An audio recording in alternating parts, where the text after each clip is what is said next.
Hello, my name is Terry. Welcome to Tapping the Chi, Longevity and Health. The other day, I did a live stream video on Zhan Zhuang, the standing postures in Qigong. And the chat wasn't going on, so I shortened it. And I want to do this video to explain some other movements and to do a more in-depth training on some of the standing postures. So I'm going to warm up the joints, which is the very first thing to do. Ear to shoulder, and it's really important to warm up whenever you do anything. Chin to ceiling, opposite ear to opposite shoulder, chin to chest, rotate clockwise, and now let's go counterclockwise. And let's do shoulder shrugs, really bringing them back 3 times, forward, and now lubricating the elbow joint. You notice my shoulders are relaxed and down. I'm not moving my upper arm. I'm rotating the lower arm around that shoulder joint. And now we're just going to make circles with our wrists. Very loose fists. And we're going to also work with the fingers. So with the fingers, that's a tiger or a cat, and the claws are in. And now we're going to extend it in and out. And that works the tendons and ligaments inside. Good. And now put one finger down at a time. Without bending that joint, the fingers are going down straight. A lot of times we don't take care of the fingers. And just shake it out. And now the back, interlock the fingers. 1 twist on the side, 2 twists each side. And now the upper back. We're going to breathe in as we open and stretch our back. And then as we exhale, we bring our forearms together if they can meet. Tuck the chin around the upper back. So you're feeling the stretch, the opposite. Again, breathe in and then breathe out. One more time. Breathe in and breathe out. Forward bend. Bend your knees if you have to. Be careful if you have low blood pressure. First thing to come down is the head, shoulders, upper body. Feel the stretch in the back as you go down. It's almost like traction. As you hang, you can feel the vertebrae separating and allowing more room in the spine. And breathe and relax. When you're ready, come up slowly, but come up from your lower back, 1 vertebrae at a time. The last thing to come up is going to be your head. Just don't jerk it up. Good. Now place the hands on the hips. I'm going to do 3 circles. And 3 circles the opposite way.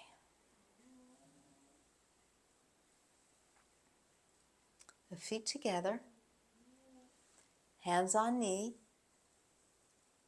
Go around 1 and come straight up. 2, straight up. 3. And now opposite. 1, 2, 3. Good. Back of the legs. Come up on your heel, toes facing up.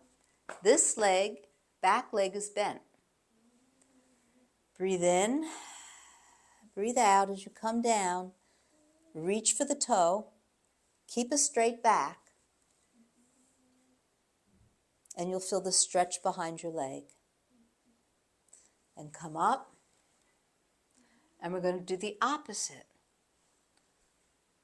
You're up on your heel, toes facing up, this leg is bent. Breathe in, breathe out as you reach for those toes.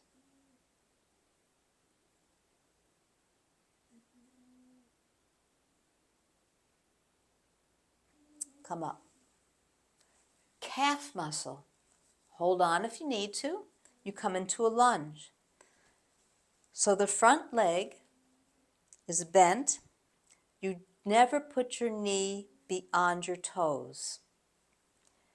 The back foot is slightly at an angle or maybe straight ahead. You'll feel it as you stretch that back calf, what works for you and how far you have to go. And stretch the calf, feel the stretch in the calf, and do the opposite foot, opposite leg. And you'll notice one usually is tighter than the other, which is normal.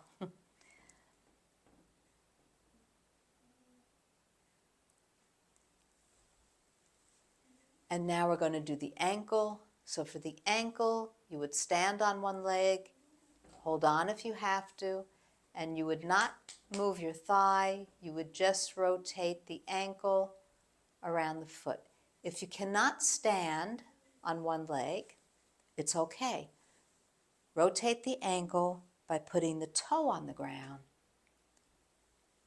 and just rotate the ankle that way. And last but not least, we're going to shake a little. Just going to shake.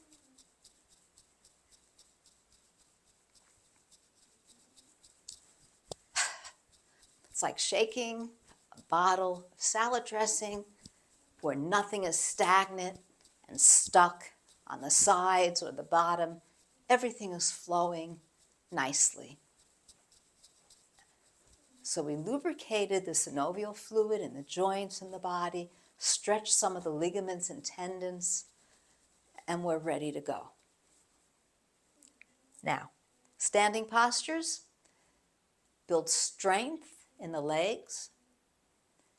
By doing so, you're incorporating more circulation in the body of the blood, and you're helping the qi, and qi is energy,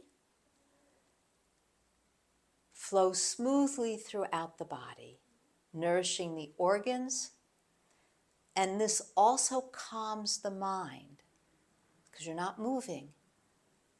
You're breathing, relaxing, and yet being alive with activity internally as you try to breathe into any tightness or areas you feel you need to loosen them. Calms the mind as this is your focus. So to review the Wuji, the basic standing quiescent posture, is your shoulder width apart, and we measure that from heel to heel. That's about my shoulder width. Everyone's going to have a different one. Going to rock back and forth on the feet. And then bend the knees and come a little bit more on the front of the foot, because at the bottom of the foot we have a kidney point, kidney 1, or we call it bubbling spring. And that connects us to the earth. The heels still touch the ground, but there's no weight on it. The weight is on the front of the foot. And as you bend the knees, you're almost like you're tucking your buttocks under, and it's almost like you're going to sit on a chair. Now, as you do that, and I know it's hard to see my buttocks with this, instead of being like that, I'm tucking it. And I'm sitting on a chair. I'm on the front part of the foot. You can feel your thighs being engaged. And that's where you're going to build your strength. If you just stand, you're standing on your bones. You're not really working your legs and building the circulation and the blood flow. So, bend the knees, shoulders. We don't have our shoulders back totally like that. We relax. So if you just sigh,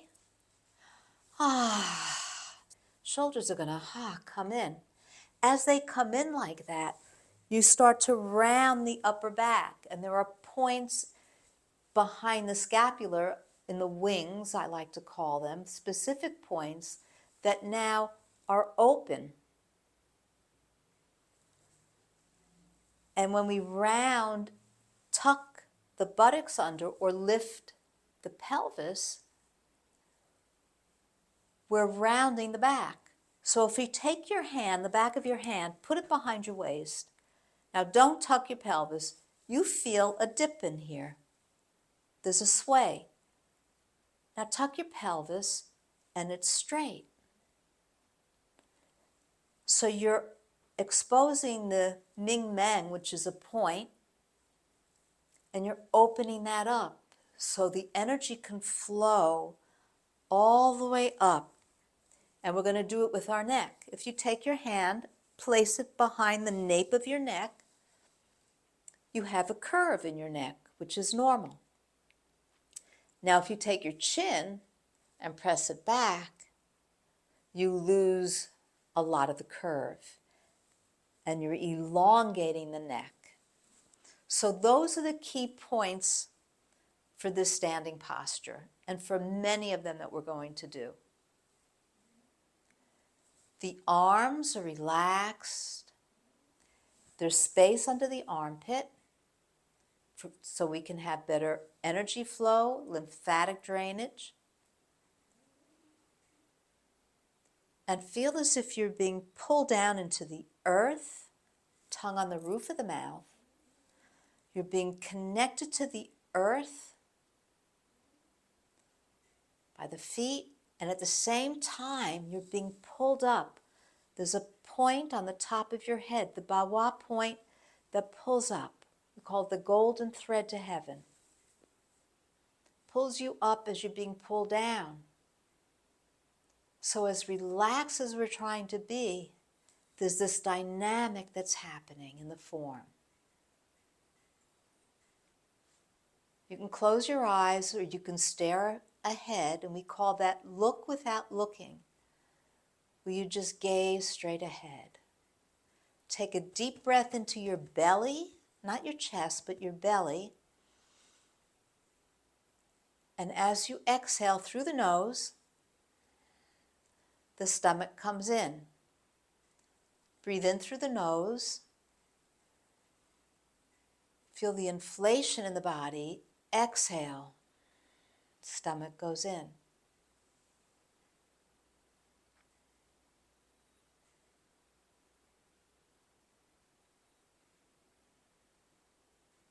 Your basic posture.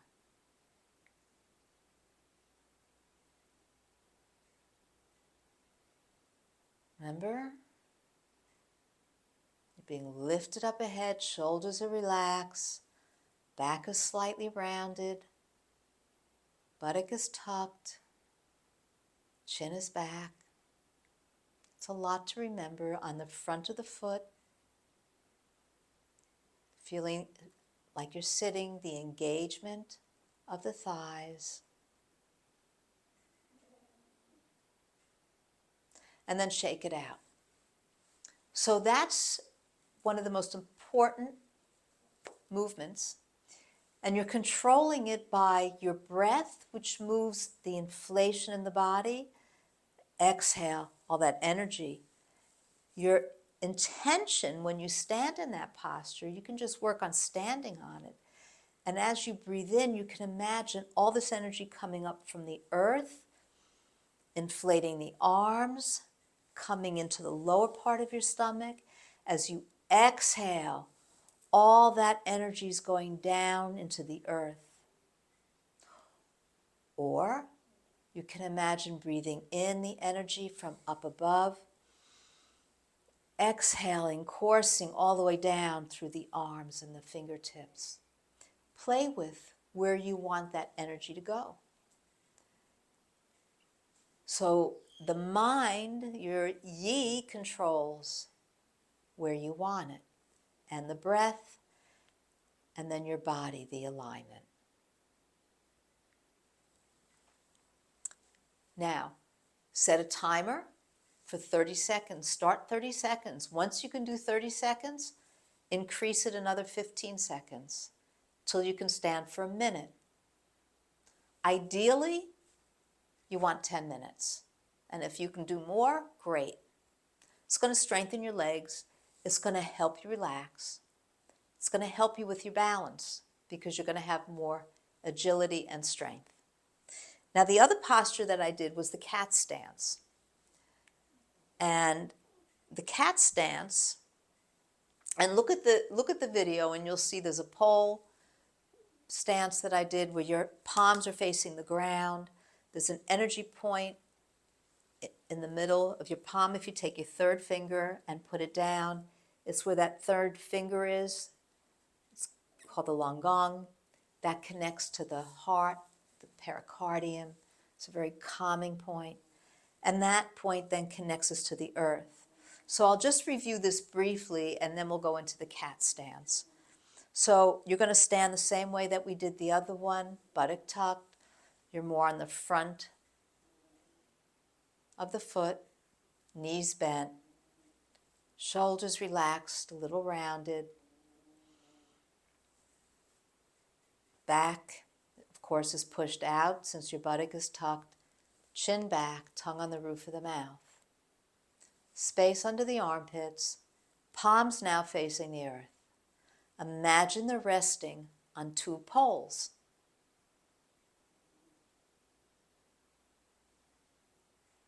You're going to breathe in and feel them resting on those poles, where it's taking no energy whatsoever to keep your hands in this position. They're resting on something.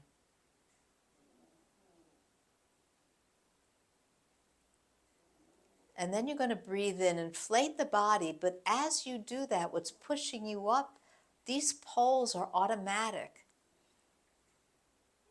And they're not from 500 BC. They're actually modern poles that go up.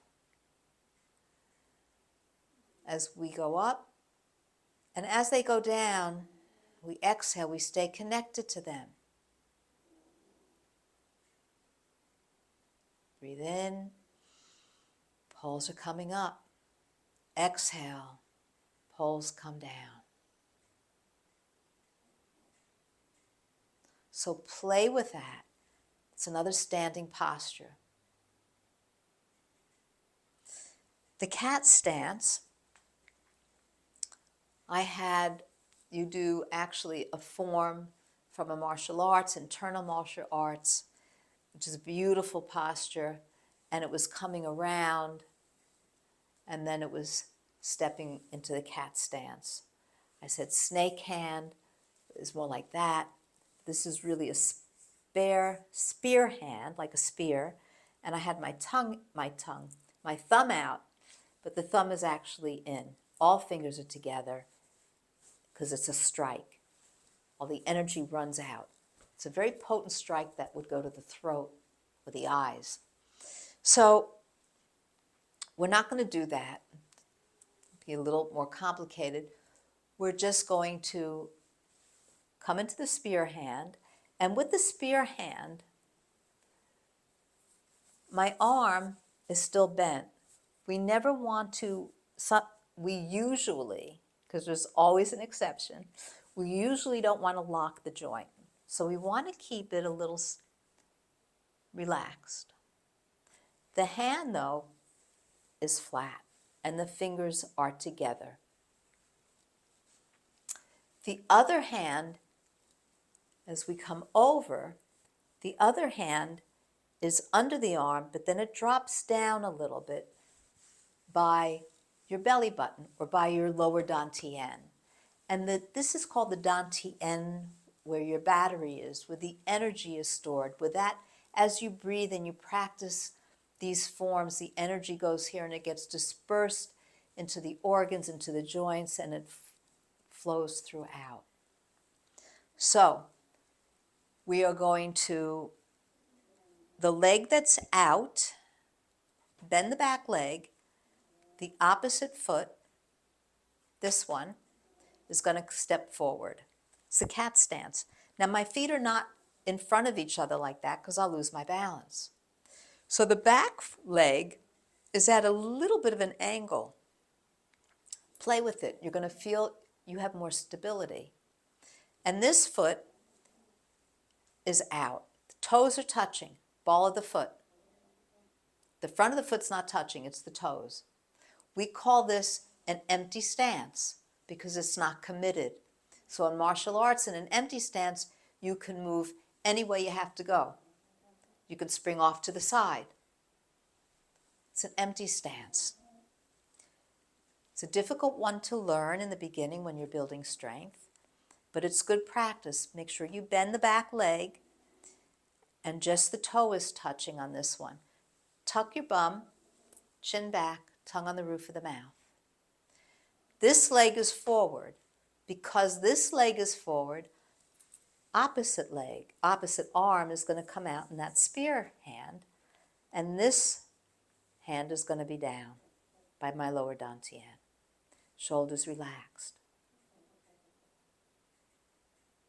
Now, if that gets a little confusing, then all I want you to do is to have your palms facing the ground, like we did in the pole form, in the pole standing posture. Relax the shoulders, back is slightly rounded. And bring the leg in and do the opposite leg. Bend, only your toe is touching. So even if you have a balance problem, you're still touching the ground. Now, when you do this, you don't, like I said before, you don't want your foot like that. You want it to be out. And I want it to be out because if I asked you to take this foot and bring it straight back, you don't want to hit the opposite foot. What you don't want to do is have it in more, and then you're going to hit the back of that foot and you're going to go over. So you want to have enough room in between that space. Okay? So that's the cat stance. So we reviewed the Wuji posture, the pole posture, the cat stance, the tree pose. Look at the live event. Tree pose is hugging a tree. And there's a lot of other ones that we can do. But I wanted to review the live event a little more in depth here. It's a wonderful thing to help you with your balance and Tai Chi, especially the cat stance. The cat stance is used in Tai Chi. So if you learn Tai Chi, you will be doing it. You'll be coming over this way and then stepping this way and going forward. And we're going to do that in other videos, some of the stepping. So enjoy the practice. Please subscribe if you haven't. And I hope to see you next time. Thank you for stopping by. Bye-bye.